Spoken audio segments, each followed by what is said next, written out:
You play the outside youngster? Youngster, he said. Yeah.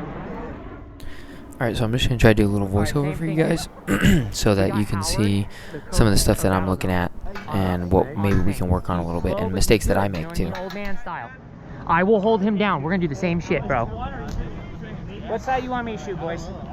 Shoot snake. Shoot snake. Shoot the corner. They're gonna try to fill the corner, Sam.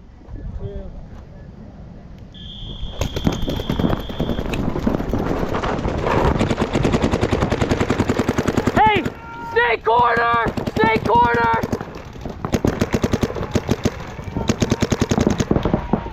Snake corner! Kill the snake corner! Sorry, Howard! Hey, Jake! Hey, go! Go! It's free! It's free! It's free! Okay, so you hear me say it's free. What I'm saying is the move up the snake is free. You have no resistance. So that by default should mean you go as far as you can until you feel resistance, until the bunker that you're getting to is getting shot at or you hear your position being called out by the enemy team. Also, in just a second, you're going to hear me tell him to crawl to the enemy ghetto, to the next snake bunker. When I say crawl, I mean you are on your belly from the time you expose yourself around the corner until you get to the next bunker. Stealth is what we are working on here. We want to get to that bunker without the home player or anyone else seeing you get there. So when you pop up, you can get kills. Every shot past the 50 that you take should get a kill. You are conserving ammo and shooting when necessary after you've passed the enemy 50. You are in enemy territory.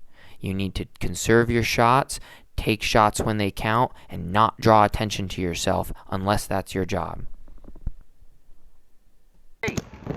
James, go all the way! Crawl! Crawl! Crawl!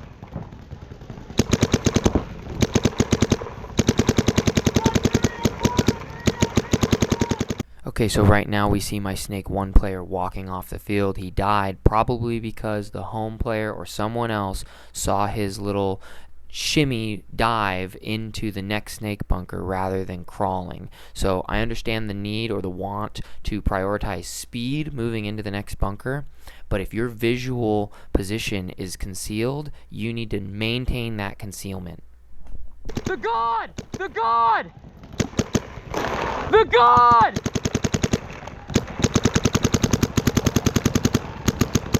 Sam! Okay, so real quick, you're going to see me communicating with my home player.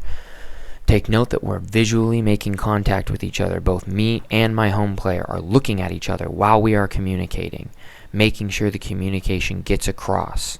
If you have to break down plain English, break it down, talk. After we make sure the communication gets across, I suppress the guy shooting back at me, and I make my move. Sam! I'm gonna need you to field for me! I'm gonna go!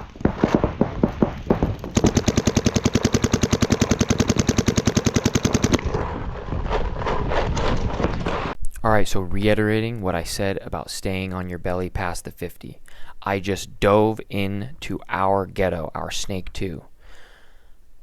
Everything past this is enemy territory. So I do not want to expose myself to anyone unless I think I can kill them.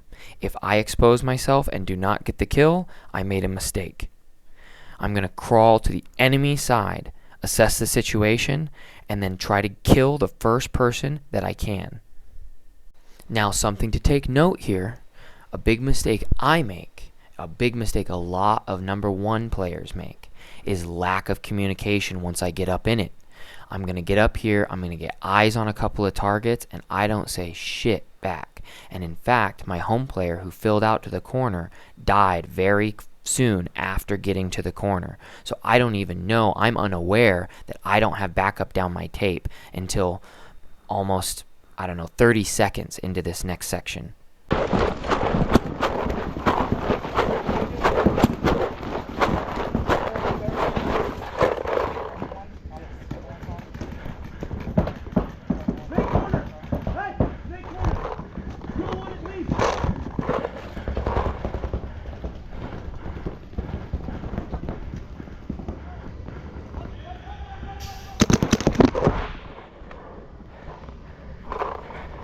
Alright, so what happened right there is I popped my head up a couple of times. Hunting is what we call that. Looking down the tape at the snake, then kind of wrapping the bunker, looking inward towards home and then towards the Dorito side, and I noticed movement on the snake bunker. So I tucked back in and start looking at the snake bunker.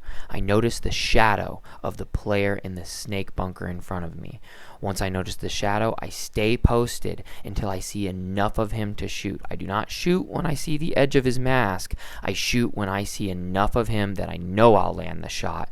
And as I pull the trigger, I tuck back in so that when he shoots back, I don't get hit. Immediately after that, I look at the people on the sideline, almost like a ref in a tournament, and make sure that they see I am clean before progressing. The final call always comes down to the ref. So in a situation like this, it's good to make sure that they know you're clean before you progress so you don't get an accidental or a mistake, kind of a flag, like a yellow or a major, on your forward movement.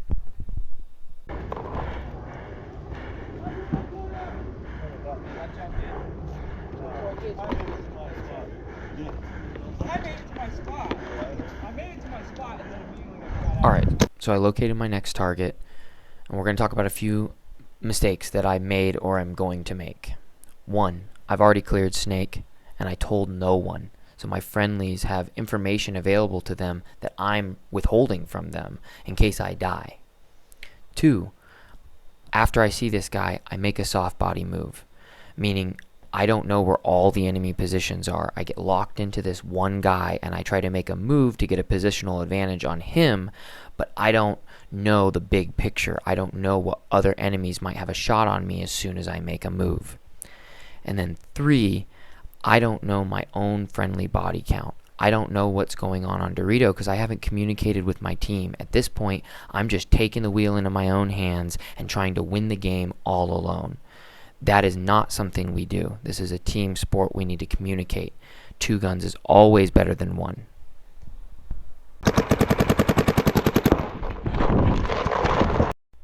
That was the soft body move.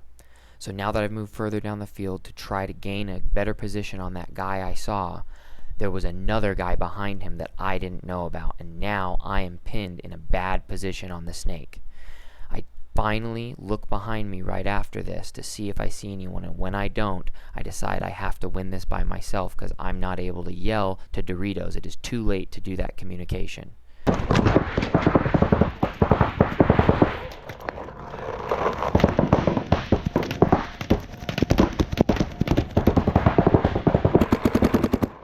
So now after reading the paint, I get an opportunity to gain dominance in this fight.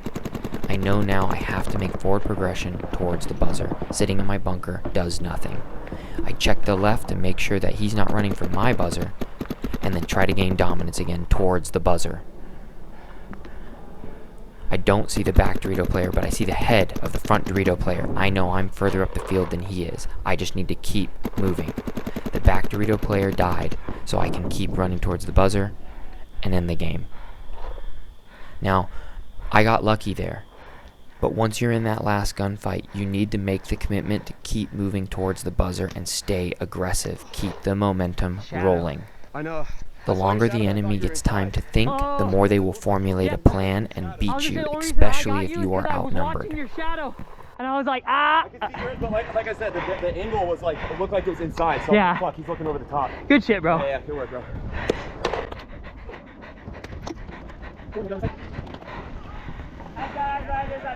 It's okay.